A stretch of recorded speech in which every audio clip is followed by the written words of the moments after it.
ವಿಜಯ್ ತಾತ ದೂರು ಕೊಟ್ಟಿದ್ದ ಆದಮೇಲೆ ಈಗ ರಮೇಶ್ ಗೌಡ ಕೂಡ ದೂರು ಕೊಟ್ಟಿದ್ದಾರೆ. ಅದರಲ್ಲಿ ನಾನು ಹೇಳ್ತಾ ಇದ್ದೆ A1 ರಮೇಶ್ ಗೌಡ, ಜೊತೆಗೇನಂದರೆ A2 ಕುಮಾರಸ್ವಾಮಿ. ಅದು ವಿಜಯ್ ತಾತ ಕೊಟ್ಟಂಥ ಕಂಪ್ಲೇಂಟು. ಇನ್ನು ಇದಕ್ಕೆ ಸಂಬಂಧಪಟ್ಟಂಗೆ ರಮೇಶ್ ಗೌಡ ಕೂಡ ಕಂಪ್ಲೇಂಟ್ ಕೊಟ್ಟಿದ್ದಾರೆ. 100 ಕೋಟಿ ಕೇಳಿದರು ಅನ್ನುವಂಥ ಮಾತನ್ನು ಹೇಳಿದ್ದಾರೆ.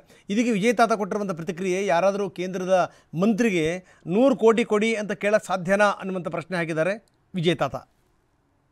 ನನ್ನ ಮುಖದಲ್ಲಿ ನಗುವಿದೆ, ಏನಕ್ಕೆ ತುಂಬ ಖುಷಿ ಆಗಿಬಿಟ್ಟಿದ್ದೀನಿ. ಅಟ್ಲೀಸ್ಟ್ ಇಲ್ಲಿವರೆಗೂ ನಮ್ಮ ರಮೇಶ್ ಗೌಡರು, ಕುಮಾರಸ್ವಾಮಿ ನಮಗೆ ವಿಜಯ್ ಟಾಟಾ ಯಾರೋ ಗೊತ್ತಿಲ್ಲ ಅಂತ ಹೇಳ್ತಾಯಿದ್ರು. ಇವತ್ತು ಪೊಲೀಸ್ ಸ್ಟೇಷನ್ ಒಂದು ಕಂಪ್ಲೇಂಟ್ ಕೊಟ್ಟಿದ್ದಾರೆ, ಒಂದು ದೂರು ಕೊಟ್ಟಿದ್ದಾರೆ. ನಮ್ಮದು FIR ರಿಜಿಸ್ಟರ್ ಆದಮೇಲೆ 3 ದಿನ ಆದಮೇಲೆ ಒಂದು ದೂರು ಕೊಟ್ಟಿದ್ದಾರೆ. ವಿಜಯ್ ಟಾಟಾ ಮನೆಗೆ ನಾನು ಡಿನ್ನರ್ಗೆ ಹೋಗಿದ್ದೀನಿ ಅಂತ. ರಾತ್ರಿ ನಾನು ಏನು ಡೇಟ್ ಹೇಳಿದ್ರು ಅದೇ ಡೇಟಿಗೆ ಡಿನ್ನರ್ಗೆ ಹೋಗಿದ್ದೀನಿ ಅಂತ ಒಪ್ಕೊಂಡಿದ್ದಾರೆ.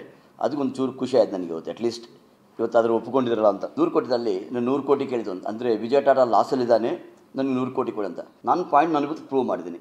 ಅವರು 50 ಕೋಟಿ ಕೇಳಿದ್ರು ಅಂತ ಇವತ್ತು ನನ್ನ ಪಾಯಿಂಟ್ ಕ್ಲಿಯರಾಗಿ ಪ್ರೂವ್ ಮಾಡಿದ್ದೀನಿ. ಇದನ್ನ ಅವ್ರು ನಮ್ಮ ಮನೆಗೆ ಬಂದಿಲ್ಲ ಅಂತ ಇದ್ರು, ನನ್ನ ಕುಮಾರಸ್ವಾಮಿ ನಮ್ಮ ವಿಜಯ್ ಟಾಟಾ ಯಾರು ಗೊತ್ತಿಲ್ಲ ಅಂತ ಇದ್ರು. ಇವತ್ತು ನನ್ನ ಪಾಯಿಂಟ್ ಇಸ್ ವೆರಿ ಕ್ಲಿಯರ್. ಅವರು ನಮ್ಮ ಮನೆಗೆ ಬಂದಿದ್ದಾರೆ, ಊಟ ಮಾಡಿದ್ದಾರೆ, ದುಡ್ಡು ಕೇಳಿದ್ದಾರೆ. ವಿಜಯ್ ಟಾಟಾ ಗೊತ್ತು, ಅವ್ರ ಮನೆಗೆ ಹೋಗಿದ್ದೀನಿ ಊಟಕ್ಕೆ. ಯಾರಾದರೂ ಗೊತ್ತಿಲ್ಲದವ್ರಿಗೆ ಊಟ ಮನೆಗೆ ಕರೆದುಬಿಟ್ಟು 100 ಕೋಟಿ ಕೊಟ್ಟು ನನ್ನ ಲಾಸ್ ಆಗಿದೆ ಅಂತ ಹೇಳಲಿಕ್ಕಾಗತ್ತೆ?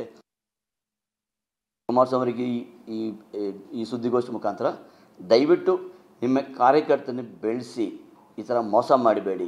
ಯೂಸ್ ಮಾಡಿಕೊಂಡು ಬಳಸ್ಕೊಂಡು ಬಿಸಾಕಬೇಡಿ. ಯೂಸ್ ಆ್ಯಂಡ್ ಥ್ರೋ ಮಾಡಬೇಡಿ. ಆಮೇಲೆ ನಮ್ಮ ಮೇಲೆ ಎಲ್ಲ ಡಿಪಾರ್ಟ್ಮೆಂಟ್ ಕಂಪ್ಲೇಂಟ್ ಕೊಡೋದು.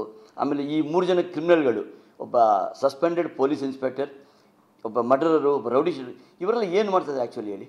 ಇವರೆಲ್ಲ ಮಾಡ್ತಾ ಇರೋದೊಂದು ಈ ಲೋಧಾ ಕಮಿಟಿ ಲ್ಯಾಂಡ್ಗಳು, PSL ಸಂಬಂಧಪಟ್ಟ ಲೋಧಾ ಕಮಿಟಿ ಲ್ಯಾಂಡ್ಗಳು. ನೀವು ಏನಕ್ಕೆ ಇವ್ರಿಗೆ 3 ಜನಕ್ಕೆ ಪ್ರೊಟೆಕ್ಷನ್ ಕೊಡ್ತಾ ಇದ್ರೆ ನನಗೆ ಅರ್ಥ ಆಗ್ತಾಯಿಲ್ಲ ಇಲ್ಲಿವರೆಗೂ ಕೂಡ.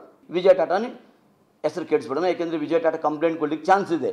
ವಿಜಯ್ ಟಾಟಾ ಪ್ರೆಸ್ಗೆ ಹೋಗ್ಬೋದು ಚಾನ್ಸ್ ಇದೆ. 50 ಕೋಟಿ ಬಗ್ಗೆ ಹೇಳ್ಬಿಡ್ತಾನೆ. ಅದಕ್ಕೆ ಮುಂಚೆನೇ ಅವ್ನು ಕೇಳಿ ಹಾಳು ಮಾಡಿಬಿಡೋಣ. ನಮಗೆ ಯಾರು ಪಾರ್ಟಿಗಳು ಬೇಡ. ನಾನು JDS party and my alliance is with the BJP. ಎಷ್ಟು ಚೀಪ್ ಪಾಲಿಟಿಕ್ಸ್ ಅಂದರೆ ಇವರು.